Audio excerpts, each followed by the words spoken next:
நண்பா, நம்ம சப்ஸ்கிரைபர் ஒருத்தர் கமெண்ட்ல ஒரு அருமையான கேள்வி கேட்டிருக்காரு. ப்ரோ, ஒரு பொண்ணுக்கு ஏன் மேல இன்ட்ரெஸ்ட் இருக்குன்னு அவங்க நடவடிக்கையில நல்லா தெரியுது. ஆனா நேர்ல ரோட்ல பார்த்தா மட்டும் என்ன பார்த்துட்டு உடனே மறைஞ்சிடுறாங்க அல்லது விலகி போயிடுறாங்க. இதுக்கு என்ன காரணம் அப்படின்னு கேட்டிருக்காரு. அவருக்காகவும் நிறைய பேரு அவர் மாதிரியே கஷ்டப்படுவாங்க அவங்களுக்காகவும் இந்த வீடியோ. ஆன்லைன்ல நல்லா சேட் பண்ணுவா. ஆனா காலேஜ்லயோ பஸ் ஸ்டாண்ட்லயோ பார்த்தா உங்கள யாரோ மாதிரி கடந்து போவா. இவளுக்கு நம்மள புடிச்சிருக்கா இல்லையான்னு குழம்பி போய் நிப்போம். ஹலோ நண்பர்களே, இன்னைக்கு வீடியோல பொண்ணுங்களோட இந்த விசித்திரமான நடவடிக்கைக்கு பின்னாடி இருக்கிற 3 ரகசியமான சைக்காலஜி காரணங்களை தான் பார்க்க போறோம். ஸ்கிப் பண்ணாம பாருங்க. முதல் காரணம் பதட்டம் மற்றும் வெக்கம். நீங்க ஒரு பொண்ண பாக்கும்போது உங்க ஹார்ட் பீட் எகிரும் தெரியுமா? அதே மாதிரி தான் அவங்களுக்கும். தங்களுக்கு புடிச்ச பையனை திடீர்னு நேர்ல பாக்கும்போது பொண்ணுங்களுக்கு மூளை ஒரு செகண்ட் ஃப்ரீஸ் ஆகிடும். ஐயையோ, அவன் பாத்துட்டான், நாம இப்படி எப்படி நிக்கிறோம்? நம்ம முடி கலைஞ்சிருக்கா? ட்ரெஸ் நல்லா இருக்கான்னு அவங்களுக்குள்ள 1000 கேள்வி ஓடும். அந்த பதட்டத்துல ஏதோ ஒரு முட்டாள்தனமான ரியாக்ஷன் கொடுத்து உங்க முன்னாடி அசிங்கப்பட்டுக்க கூடாதுங்கிறதுக்காக அவங்க மூளை அவங்களுக்கு கொடுக்கற கமாண்ட் தான் ஓடிடு அல்லது மறைஞ்சிடு. இது அவங்களோட நேச்சுரலான ரிஃப்ளெக்ஸ். ரெண்டாவது முக்கியமான காரணம் சுத்தி இருக்கிறவங்க நம்மள தப்பா நினைப்பாங்களோங்கிற பயம், ஓவர் திங்கிங்.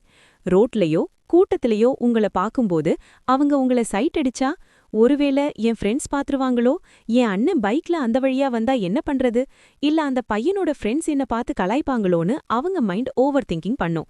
பொண்ணுங்க எப்பவுமே தங்களோட சீக்ரெட்டை ரொம்ப சேஃபா வச்சுக்க நினைப்பாங்க. அதனாலதான் தனிமையில உங்கள ரசிக்கிற ஒரு பொண்ணு கூட்டத்துல உங்கள பார்த்தா கொஞ்சம் ஓவரா ஆட்டிடியூட் காட்டுற மாதிரி விலகி போவா.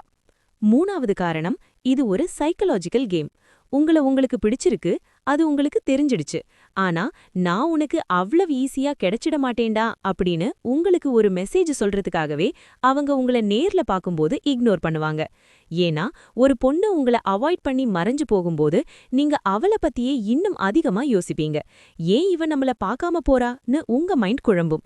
அவங்க எதிர்பார்ப்பதும் அதைத்தான். உங்களை அவங்க பின்னாடி சுத்த வைக்கிற ஒரு சின்ன ட்ரிக் தான் இது. சரி ப்ரோ, இப்போ நான் என்னதான் பண்றது? அவ மறைஞ்சு போகும்போது நான் பின்னாடியே போகணுமா அப்படின்னு கேட்டா கண்டிப்பா கூடாது.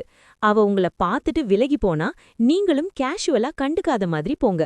ஆனா அவ கண்ணை பார்த்து ஒரு செகண்ட் லேசா ஒரு ஸ்மைல் மட்டும் கொடுத்துட்டு உங்க வேலைய பார்க்க போயிடுங்க.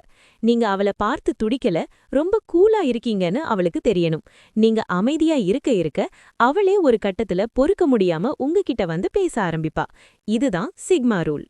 சப்ஸ்கிரைபர் கேட்ட கேள்விக்கு சரியான பதில் கிடைச்சிருக்கும்னு நம்புறேன். இந்த வீடியோ உங்களுக்கு பிடிச்சிருந்தா லைக் பண்ணுங்க. உங்களுக்கும் ரிலேஷன்ஷிப்ல இது போல ஏதாவது சைக்கலாஜிக்கல் டவுட்ஸ் இருந்தா கமெண்ட்ல கேளுங்க. அடுத்த வீடியோவா நான் போடுறேன். மறக்காம நம்ம சேனலை சப்ஸ்கிரைப் பண்ணிடுங்க.